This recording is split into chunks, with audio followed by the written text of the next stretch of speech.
Hey, welcome to my channel. So glad you stopped by. If I can get you to hit that like, it helps out tremendously. I would really appreciate that. And if you can hit the subscribe if you like the content and the bell notification so you don't miss any videos that I put out. Today I've been coming across a lot of videos in regards to Egypt and America. So I put together a few videos that I've come up with, and I want to know what your thoughts are. You can leave them in the comments below. I hope you enjoy these videos.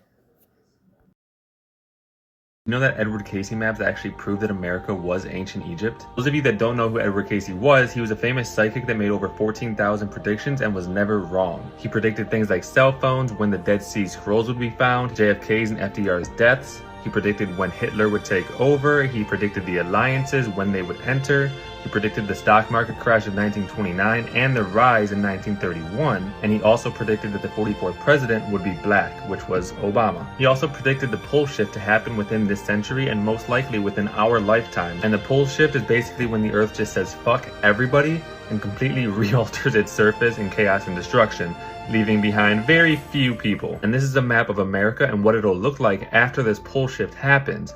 Notice off the coast in the Atlantic Ocean, there's a landmass and it's called Atlantis. Now, if Atlantis is actually off the coast of America and in the Atlantic Ocean, and not the Eye of the Sahara, which is currently being theorized in West Africa, then that would make America the ancient Egypt of biblical times. And that's where Thoth would have came over from Atlantis to help guide the Egyptian civilization and help build it. And that's also why the original pharaohs were black. But now, if Edgar Cayce is right about the pole shift, we should probably figure out where we're going to be safe. Was there an Egyptian civilization in the United States? This is Monk's Mound, found in Collinsville, Illinois. Its base is about the size of the Great Pyramid of Giza, and it is many times larger than the Pyramid of the Sun in Mexico. If we look at a map of the Mississippi River, we can see many cities named after mounds and many cities named after Egyptian cities like Cairo in Illinois and Memphis in Tennessee. There are mounds absolutely everywhere along the Mississippi River, going all the way down to Mexico. Back in the 1800s, there was also rumors of an Egyptian find in the Grand Canyon. There was official newspaper articles that said they found gold artifacts and mummies. The mound builders of the Mississippi also created mummies from their dead. Where did they learn this practice that seems so Egyptian? Why did they build pyramids, and why are there so many cities named after Egyptian cities next to these mounds along the Mississippi River? What's up? The thing I found about the Egyptians in Ohio was actually from a paper that was written. It's postulating it. I guess they took a lot of the evidence that they had been finding and saying this shows that there might have actually been Egyptians there. That's from 1937? That's when the guy was, I think, born. This is 40 years ago. Oh, so wow. That amulet was brass, apparently, and it was found near Cincinnati. And where I actually think that it might have been trade routes, because there was some, like, stones that have been found in various parts of the world that are from specifically Ohio, because it's like a rainbow shale that was used in like arrowheads and stuff a long time ago. Like that area was used to make weapons like the first like 12,000 years ago when the first people were kind of in North America. But that area in Ohio also is known as the sandstone capital of the world, and I don't know if that's related to the Egyptians, because that's what the pyramids are made out of, you know. There's tons of sandstone that is very specific to that region. Yeah. So, Pyramids made out of sandstone? I thought so. Yeah, I've heard this. There's 21 from 1800 to 1980. 21 times the amount of sandstone that made the Great Pyramid was shipped out of Ohio to make various buildings all over the world. Really? Most of them in the United States, obviously, but all over the place. Dun, dun, dun. Yeah, just weird facts I found after Graham came History through. of the humans. We don't know history. We know some. Right? The only history that we know is the one we go discover on our own time.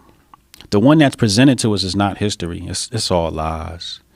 Well, it's not all lies. All of it. There's some lies. I found that too. I didn't Lost civilization in Grand Canyon was, Egyptian? Yeah, the Smithsonian published some stuff in 1909, Oh, wow. I guess, that where all this came from. There was an article that got written, and I don't know how much of it they proved or was proven or was just newspaper.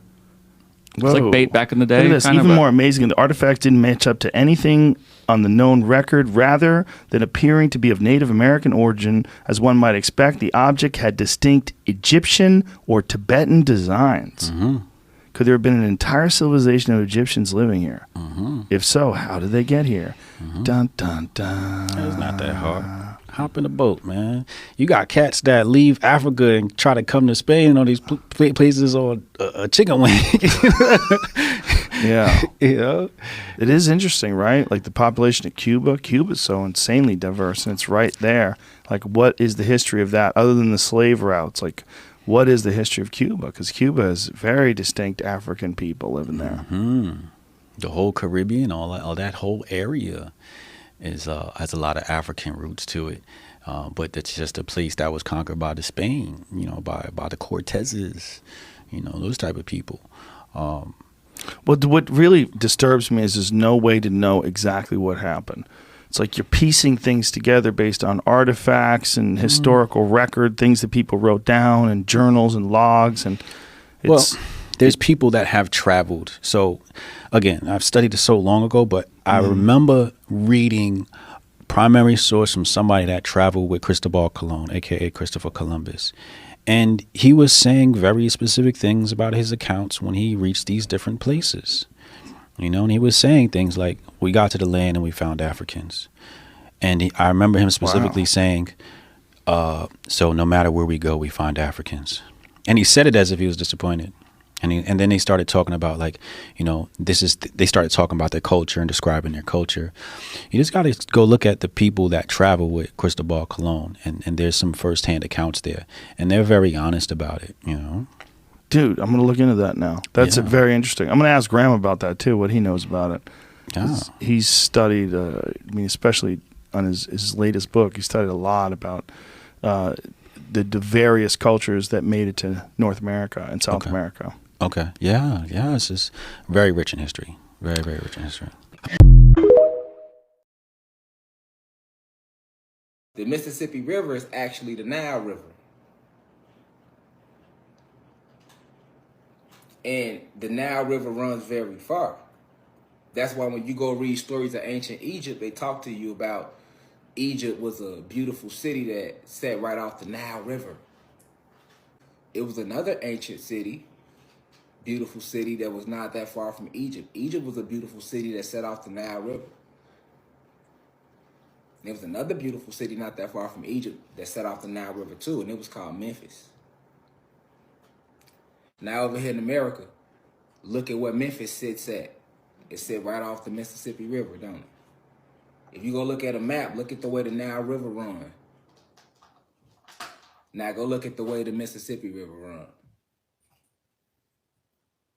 Go look at the way the land is shaped on the map in Egypt where they showing you how the Nile River runs. Now go look at a map of North America and look at like the Chicago area, Wisconsin area, and the Mississippi River. You're going to see the same land. You're going to see the same little body of water gap.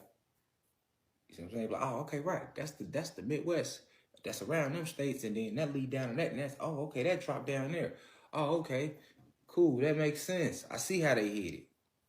I'm giving y'all divine, cosmic intel right now.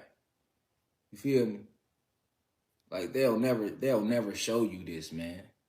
Do you know how dangerous this is, what I'm telling y'all right now?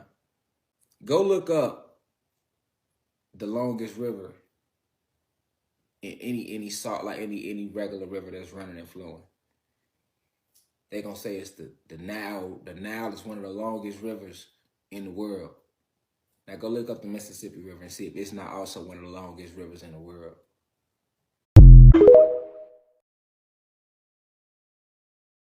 Question of the day. How come all these places called Egypt, right? And all the places called Cairo is in the same exact spot, right? With these pyramids exactly in the same spot. Can somebody please, because 3 coincidences? Come on, 3 coincidences? Come on, bro. We're not just gonna play stupid. Can anybody tell me today about this so-called mystery? And while you answering it, where did the Egyptians go? Please, can you answer this? And then the Mississippi River, like the same map of Egypt, and our name can get changed, black, color. Why you keep changing our name?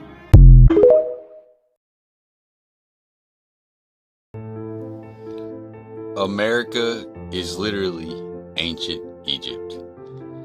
Guys, I've been doing research for the last 3 days, and it is absolutely mind-blowing once you really start to dig how much history has been distorted and how much indoctrination instead of education that we've learned.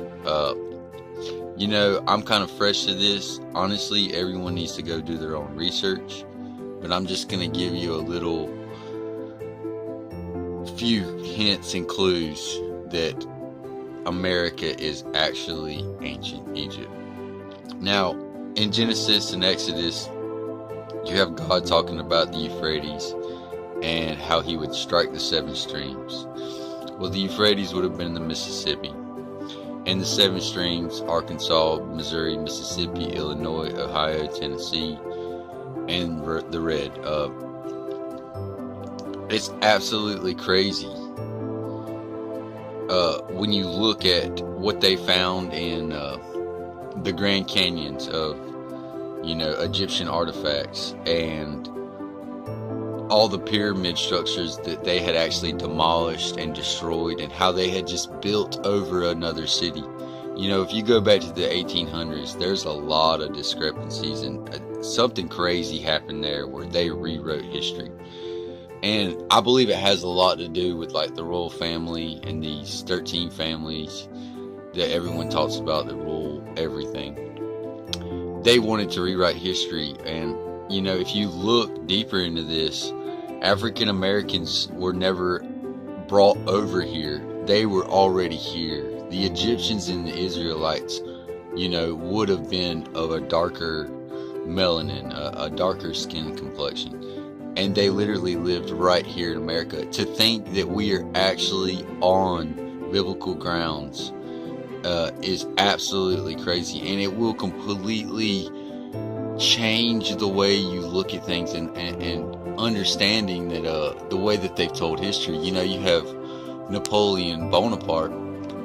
It said that he invaded Egypt in 1798, and then he gained the Louisiana Territory in the 1800s. So the Louisiana Territory was Egypt. You know, these things are crazy, especially if you look at the Rosetta Stone. You know, the Greeks had basically a lot of mistranslation and they put their own story to it, and a lot of mistranslation with it once the Greeks came over here and kind of rewrote everything, where a lot was lost there just in that moment. You know, especially with time, everything, it's like if you tell a secret to somebody, that secret is going to change after 30 people, you know, in some kind of way. But, you know, going back to just saying that America is Egypt.